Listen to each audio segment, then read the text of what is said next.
Today on Stat Tac, we're going to be going over 5 things that help improve your night vision operations. And before we get into the video, I want you guys to go ahead and join the Telegram.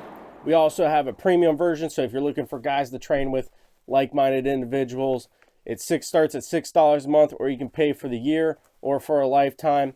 It also helps the channel out since we're not doing Patreon or monetizing, so go ahead and check that out. Also, would like to say thank you to LAPA Gear for sending us out these leaf hoods. They're really cool stuff. If you like them, go ahead and check them out. The link is in the description below. Tell them Stat Tac sent you. If you guys want to have some high quality kit, check out CARCAJOU Tactical. Save 10% with code StatTac23. Yeah, guys, we'll get into the video. Number 1, foot lettuce. Now, so first thing you want to do is make sure you conduct your PCIs and PCCs. PCI stand for pre-combat inspections, and PCC stands for pre-combat checks, right? So you want to conduct these before you go on to your mission.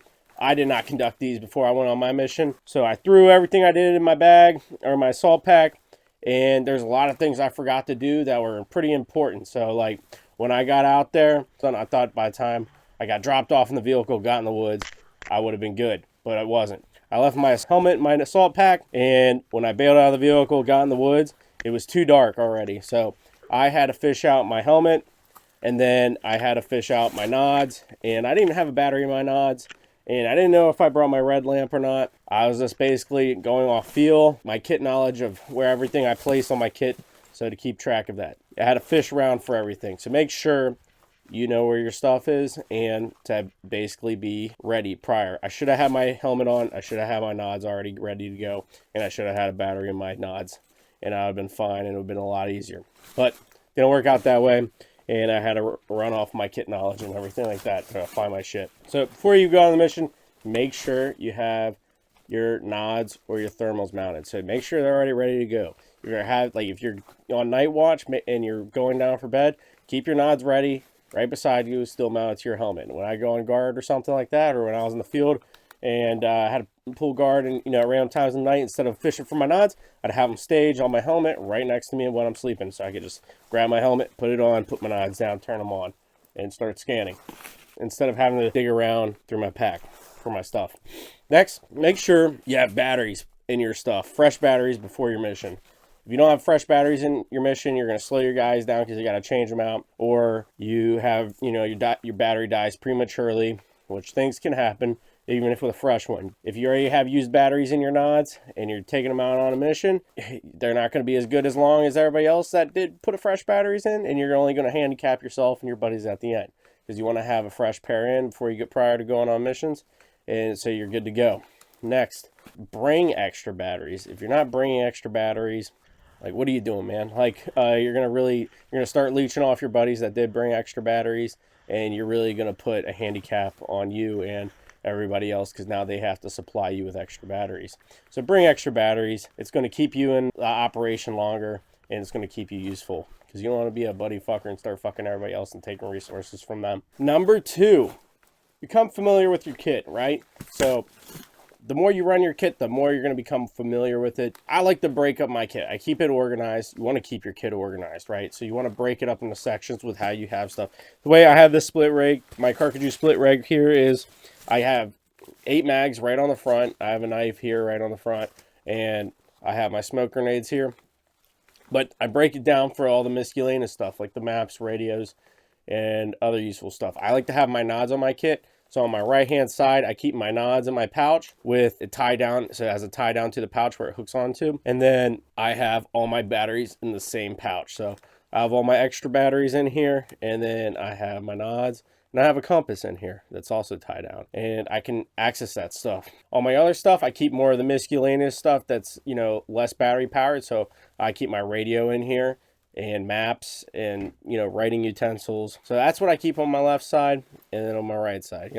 And keeping this stuff organized allows you to know it, because when I got out there and I realized I didn't even have batteries in my nods, I was like, good thing I know I keep extra batteries on me, and I keep all my batteries in the same pouch. So I knew where to dig for my extra batteries, and I was able to pop it in, boom. And that's another thing. You're not going to, especially if you don't have a red lamp, if you're very strict about light discipline, knowing also which direction your batteries need to go into to your nods, and will save you time in the future instead of trying to like take it, put it in, see if it works, take it out, flip it over, and all that other crap. Make sure you know which way your nod's going. So study your stuff, know your kit, know which way things go, and you'll be fine if you're really fucked up, but you're still going to be slowing people down. So you're going to want to be cognizant of that. Know your stuff. You'll learn it over time. You might, if you're a guy that likes to swap things around a lot, I get it, but maybe stick with a kit. Unless you really don't like it, maybe just stick with a kit a little longer, learn it, then make changes in the future. Like, I try not to make too many changes to my kit, and I slowly change my kit over time. I usually add things, take away, but for right now, I've kind of just split it down the middle. Electronical equipment like nods, rangefinder, maps, radios, communication. Number 3, tie down and secure your equipment, right? You spend a lot of money on this stuff, so secure it. You don't want to lose it. Put your knives in your pockets. I like to keep my knife in my fanny pack here with a zipper, and it's all, I know where it's at. It's always there. I haven't lost it. Had it for a while. So like, secure your knives. You spend a lot of money on these, between $2,000 and upwards, right?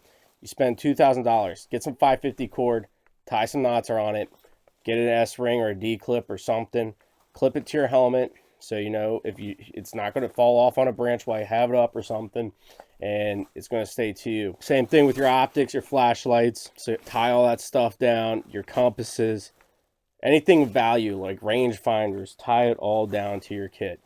All right, some kits like my CARCAJOU split rig, they have D-rings on these, on the pouches and everything, where you can tie your special equipment to those D-rings so you don't lose them and they stay on your kit. Your optics can come off. I know, like, you could forget something, you could put your compass down while you're trying to do land nav, walk off without it, but if you tied it down to you, you're going to feel it dangling, and you're going to be able to pick it up and put it back on. So tie down your valuables, tie down anything important, anything. Even tie down your radios. You don't want to lose your radio, because then you're going to lose communication with your guys.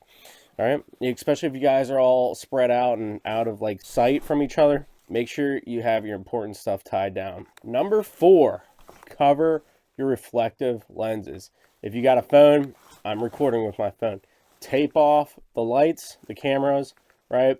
Because that facial recognition stuff on your iPhone or your Samsungs or whatever, it's going to be constantly going off. You'll be able to see it under nods, and so will your enemy. Your flashlight, tape all that stuff off so you can't see it. And also, you can maybe even make some covers if you don't want to tape your stuff off. Flashlights, right? Very reflective faces of them. 3D print or buy a kill flash for your flashlight. My experience with the kill flashes, at least with the 100 Concepts with the shock cord, is that they like to pop off randomly all the time especially if you're going through thick brush in the woods. It's going to come off. You got to keep an eye on it and constantly touch it and make sure it's there still covering your thing, or you'll just hear them pop off half the time because they're pretty loud. Though you hear like the weird like plastic clip sound or whatever.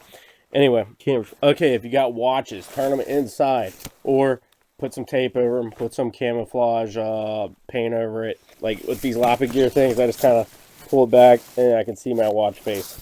Pull it over, it's all covered up, good to go. Make sure you cover your watch faces. Either you get those watch covers, you have you put some paint on it, and cover your face, right? If you're a white dude, and you're pasty like me, get some face camo, cover it up, or get a mask, wear it over your face. That shit's going to stick out in the darkness. All right, we're not black. All right, we're pretty pasty white. They're going to be able to see you, so darken your face. And number 5, the final tip of this video, is getting out and practicing, right? I know everybody likes to go out, shoot on their nods and in your night vision and use your IR lasers and passive and stuff like that. It's fun. It's probably the most fun you'll have with nods, but what you're going to be doing a lot of times under nods, 90% of the times, you're going to be maneuvering and driving or whatnot, right? So you're going to be moving around. So get used to driving, get used to moving around. Go find a trail, right? You don't even need to have your gun or any kind of kit. Just take your nods out, get off the trail, walk through some brush, dude. Like, I'm telling you, you're going to walk through thorn bushes because you won't even see them. You're going to get spider webs in your face because you're not going to see that shit coming through the nods, right? So get out there and experience it. It's definitely a whole different ball game from walking on a trail to off trail, especially with there's rocks, fallen trees, and everything like that. You got to really pay attention. It's all shrunk down, especially if you got PVS 14s down to that small 40 degrees field of view, right? So get used to doing it. Same thing with driving. Go find some back roads. Go find a trail you can drive down with your vehicle. Turn all your lights off, or buy some blackouts if you're rich or some shit. And go practice driving under nods. It's not hard. I've done it before. Even with a PVS 14, driving under nods it's a challenge a little bit, but it's completely doable, right? So get out there and practice. And that's going to conclude the video, guys. If you like this content, make sure you like and subscribe. Join our Telegram. If you haven't already, go ahead and check it out. We also have a premium chat, so if you're looking for guys to train with, go ahead and join the premium chat. That'll be also in a link description below. Starts at $6 a month, or you can pay for the year or for the lifetime, right? So go ahead and check that out, and thanks for watching, guys.